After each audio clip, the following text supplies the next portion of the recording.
Assalamualaikum Bu Nurul dan teman-teman semua. Perkenalkan, aku Sasanara, yaitu gabungan dari Keisa, Getsa, Akna, dan Ramot. Di sini, aku akan menjelaskan mengenai masalah sosial yang terjadi di Indonesia akibat dari adanya globalisasi. Masalah sosial yang kita ambil adalah perubahan sosial budaya.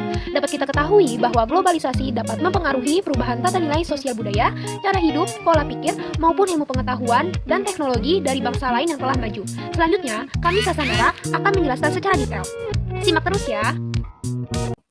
Definisi globalisasi. Globalisasi adalah suatu fenomena khusus dalam peradaban manusia yang bergerak terus dalam masyarakat global dan merupakan bagian dari proses manusia global itu. Globalisasi sendiri diambil dari kata global yang maknanya universal. Menurut Sela Sumarjan, Bapak Sosiologi Indonesia berpendapat bahwa globalisasi adalah terbentuknya organisasi dan komunikasi antara masyarakat di seluruh dunia untuk mengikuti sistem dan kaidah yang sama. Sebenarnya, globalisasi memiliki makna atau pengertian tidak pasti tergantung sudut pandang orang yang melihatnya. Istilah globalisasi baru muncul sekitar 20 tahun yang lalu. Pada awalnya, globalisasi ditandai dengan kemajuan teknologi informasi dan komunikasi. Kemudian, bidang ini mempengaruhi bidang-bidang lain dalam kehidupan, seperti bidang transportasi, politik, ekonomi, sosial, budaya, dan sebagainya. Dapat kita ketahui bahwa dengan adanya globalisasi memiliki banyak dampak positif seperti berkembangnya iptek, meningkatkan etos kerja yang tinggi, keterbukaan informasi, perubahan tata nilai, sikap masyarakat yang semula irasional menjadi rasional, dan lain sebagainya. Namun, tidak menutup kemungkinan bahwa dengan adanya globalisasi akan mendatangkan dampak negatif, seperti pola hidup konsumtif, sikap individualistik, westernisasi, mudahnya nilai-nilai barat masuk ke Indonesia, memudarnya apresiasi terhadap nilai-nilai budaya lokal, dan lain sebagainya. Salah satu dampak globalisasi yang mudah untuk dicermati adalah di bidang sosial budaya. Hal ini karena globalisasi bisa memicu perubahan sosial budaya di berbagai aspek, seperti bahasa, sistem pengetahuan, organisasi masyarakat, teknologi, cara hidup manusia, sistem religi, dan lain sebagainya. Definisi perubahan sosial budaya. Perubahan sosial budaya mengacu pada transformasi yang terjadi dalam nilai-nilai, norma-norma, keyakinan, perilaku, dan struktur sosial suatu masyarakat atau kelompok budaya. Nah, ini mencakup perubahan dalam pola interaksi, hubungan sosial, institusi, dan praktik budaya yang terjadi seiring waktu. Nah, jadi dapat disimpulkan bahwa perubahan sosial budaya terjadi karena terjadinya perubahan struktur dan terjadinya perubahan fungsi sosial. Ketika perubahan sosial mengalami perubahan, jadi secara otomatis akan mempengaruhi budaya di masyarakat itu sendiri. Selanjutnya ada penyebab-penyebab perubahan sosial budaya. Yang pertama, adanya penemuan baru. Penemuan baru dalam kebudayaan dapat berpengaruh pada berbagai sektor kehidupan lainnya. Nah, pengaruh-pengaruh tersebut saling berkaitan dan saling mempengaruhi bidang-bidang kehidupan satu dengan lainnya. Contohnya, televisi dan komputer yang akhirnya dapat mempengaruhi adat istiadat. Yang kedua, ada pengaruh jumlah penduduk, seperti bertambahnya jumlah penduduk karena transmigrasi dapat mengakibatkan perubahan-perubahan pada struktur masyarakat. Yang ketiga, munculnya konflik. Ketika terjadi konflik, dalam masyarakat muncullah kekecewaan dan keresahan sosial. Pada saat itu, biasanya individu mulai terpengaruh dengan hal-hal yang baru. Yang keempat, terjadinya revolusi. Revolusi tersebut di luar lingkungan alam fisik sekitar masyarakat. Contohnya karena terjadinya bencana alam atau terjadinya perang. Yang kelima, keterbukaan pada lapisan masyarakat.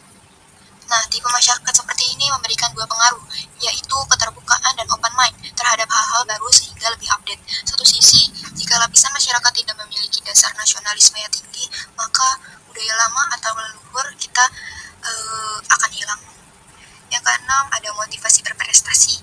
Karena lapisan masyarakat memiliki motivasi berprestasi atau motivasi untuk maju lebih besar, tentu saja hal ini yang positif dan patut dipertahankan agar terjadi perubahan sosial yang bersifat positif. Karena kunci kesuksesan sebuah negara adalah kesadaran kolektif untuk berpikir maju. Yang ketujuh, sistem pendidikan maju. Semakin tinggi kualitas pendidikan, maka akan melahirkan perspektif dan wawasan pendidikan, sehingga peserta didik memiliki pemikiran maju, rasional, dan analitis. Yang kedelapan, akulturasi. Nah, ini dia yang sering kita rasakan. Akulturasi adalah penemuan dua kebudayaan dari bangsa yang berbeda dan saling mempengaruhi. Proses akulturasi tidak terjadi begitu saja, tetapi memulai proses yang terjadi secara berkelanjutan sehingga tidak terasa terjadinya perubahan budaya. Nah, yang terakhir itu ada asimilasi. Proses asimilasi yaitu paduan dua budaya yang berbeda, di mana kedua budaya tersebut berkembang secara berangsur-angsur sehingga munculnya budaya baru. Dampak negatif globalisasi dalam bidang sosial budaya. Yang pertama, sikap masyarakat yang semakin individualisme dan mengabaikan budaya solidaritas. Yang kedua, memudahnya apresiasi terhadap budaya sendiri. dan lebih memilih mencintai serta menerapkan budaya luar, dan melahirkan sikap yang kurang menghargai budaya sendiri. Yang ketiga, maraknya gaya hidup hedonisme. Yang keempat, kejahatan yang terjadi akibat mudahnya akses internet. Yang kelima, berkembangnya budaya FOMO atau Fear of Missing Out, di mana sikap seseorang takut tertinggal akan tren yang sedang terjadi. Yang keenam, nilai gotong royong yang semakin hari semakin memudar. Yang ketujuh, hilangnya budaya tegur sapa dengan orang lain ataupun dengan orang tua, yang diakibatkan oleh sibuknya bermain ponsel ataupun gadget. Yang kedelapan, hilangnya nilai-nilai agama secara perlahan-lahan. Yang dari dampak negatif globalisasi dalam bidang sosial budaya, yakni yang pertama, sikap yang pragmatis. Sikap pragmatis adalah di mana perilaku seseorang melakukan sesuatu hal demi mementingkan diri sendiri. Yang kedua, pakaian minim atau crop top. Pemakaian rambut pirang dan tindik. Yang ketiga, pemakaian barang luar negeri seperti baju aksesori yang menghamburkan uang untuk membeli barang yang kurang bermanfaat. Yang keempat, bullying yang marak terjadi di media sosial dan pencurian data pribadi. Sikap masyarakat yang berusaha mengikuti tren dan menghalalkan segala hal termasuk budaya korupsi demi mencapai hal yang diinginkan. Yang keenam, sikap yang semakin materialistik atau selalu mempunyai tolak ukur uang dengan melakukan hal apapun. Yang ketujuh, sikap yang apatis dan tidak peduli akan keadaan sekitar. Yang kedelapan, sikap sekularisme atau menganggap agama hanyalah sebuah kepentingan tertentu dan menganggap hal duniawi lebih penting daripada kepentingan spiritualisme. Globalisasi dalam sosial budaya yang diakibatkan oleh terbukanya masyarakat atas budaya lain, yakni degradasi sosial yang semakin terjadi akibat masyarakat yang dengan mudah menerima tren tanpa melakukan filterisasi atau penyaringan terhadap budaya yang baru. Upaya yang dapat dilakukan untuk mengatasi perubahan sosial budaya. Yang pertama, mengembangkan sikap toleransi tanpa keteguhan budaya lain. Ketika seseorang mengembangkan sikap toleransi, penting untuk tetap memiliki keberpihakan terhadap identitas budaya masing-masing tanpa mengklaim superioritas atas budaya lain. Yang kedua, menghargai perbedaan budaya dan menghindari hal-hal yang mengancam kehidupan sosial. Menghargai perbedaan budaya seharusnya menginspirasi kita untuk berpartisipasi dalam aktivitas yang mempromosikan keberagaman, dialog antar budaya, saling pengertian, dan membangun jembatan kebersamaan di antara berbagai kelompok dalam masyarakat. Dengan cara ini, kita dapat menghormati perbedaan budaya tanpa membahayakan kehidupan sosial atau keharmonisan masyarakat. Yang ketiga, mengelola keuangan lebih bijak untuk mengurangi perilaku konsumtif. Dengan cara membedakan antara keinginan dan kebutuhan, maka masyarakat dapat merencanakan keuangan dan anggaran lebih bijak sehingga dapat mengurangi perilaku konsumtif. Yang keempat, meningkatkan keharmonisan sosial untuk mencegah perilaku individualistik. Dengan kita memperhatikan lingkungan sekitar dan menawarkan bantuan kepada mereka yang membutuhkan, serta menghindari sikap egois, maka kita dapat mencegah dampak negatif dari perilaku individualistik. Yang kelima, menyaring budaya yang masuk dari luar.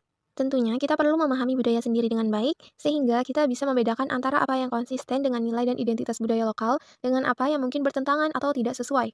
Yang keenam, tidak mengikuti perilaku dan gaya hidup menyimpang dari budaya luar. Penting untuk memiliki pemahaman yang kuat tentang nilai-nilai, norma, dan prinsip yang menjadi landasan bagi kehidupan kita, sehingga dapat mengidentifikasi perilaku atau gaya hidup yang mungkin bertentangan dengan nilai-nilai yang dipegang. Yang ketujuh, menanamkan rasa nasionalisme pada anak sejak dini. Kita sebagai orang tua atau orang dewasa, hendaknya menanamkan rasa nasionalisme pada anak sejak dini agar terhindar dari dampak negatif westernisasi.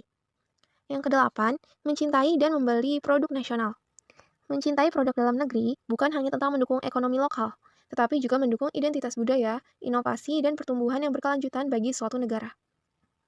Yang kesembilan, mendukung seniman, pengrajin, sastrawan, dan pelaku budaya lainnya dalam mempresentasikan identitas lokal.